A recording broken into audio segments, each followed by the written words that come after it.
Kita lanjutkan pelajaran kita dalam seri Tanda-tanda seorang Kristen yang sejati. Hari ini kita akan melihat Roma pasal 12 ayat 14. Alkitab mengatakan kepada kita bahwa kita orang-orang yang sungguh percaya. Kapanpun kita dianiaya, kita tidak boleh mengutuki orang yang menganiaya kita. Tetapi ada sesuatu di dalam hati kita yang mengatakan, kita tidak boleh mengutuki mereka. Malahan kita harus mendoakan mereka yang menganiaya kita. Tentunya hal ini tidaklah alami. Respon alami semua orang yang dianiaya adalah untuk balas dendam kepada orang yang menganiaya kita. Khususnya kalau orang itu di negara yang sama dengan kita, di keluarga yang sama seperti kita akan merasa mengapa teman senegara saya menganiaya saya. Maksudnya, kalau seseorang yang lain menganiaya Anda, mungkin Anda akan berkata, dia dari negara lain, kita tidak pedulikan dia. Tetapi kalau dia orang Indonesia dan Anda juga orang Indonesia, Anda berkata, mengapa? Kami dari negara yang sama. Mengapa kamu menganiaya aku? Saya yakin, sekarang ini ada sebagian Anda yang merasa demikian. Mengapa kita orang Indonesia agama ini menganiaya orang agama ini? Jika Anda sungguh seorang Kristen, reaksi alami Anda, insting Anda adalah marah dan mengutuki mereka. Tetapi jika Anda sungguh seorang percaya, Anda akan mulai berpikir dan berkata, Yesus juga dianiaya oleh sesama orang Yahudi. Dia mengasihi mereka. Dia berkhotbah kepada mereka. Dia menyembuhkan mereka, dia memberi mereka makan, namun mereka menganiaya dia. Bukan hanya dengan kata-kata, mereka menganiaya dia sampai dia dibawa untuk disalibkan. Tepat saat dia akan dipakukan ke kayu salib, mereka meneriaki dia dan berkata, "Salibkan dia, salibkan dia." Namun Yesus berkata, "Ya Bapa, ampunilah mereka, karena mereka tidak tahu apa yang mereka perbuat."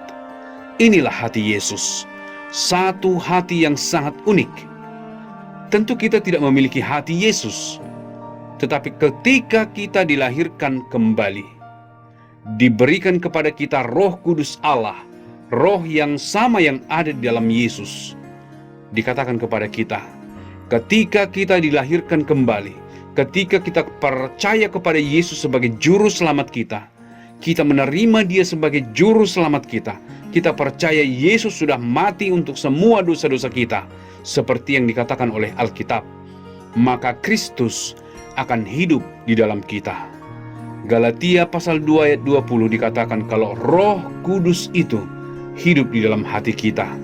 Di dalam 1 Korintus pasal 3 ayat 16, Anda harus mengetahui ini.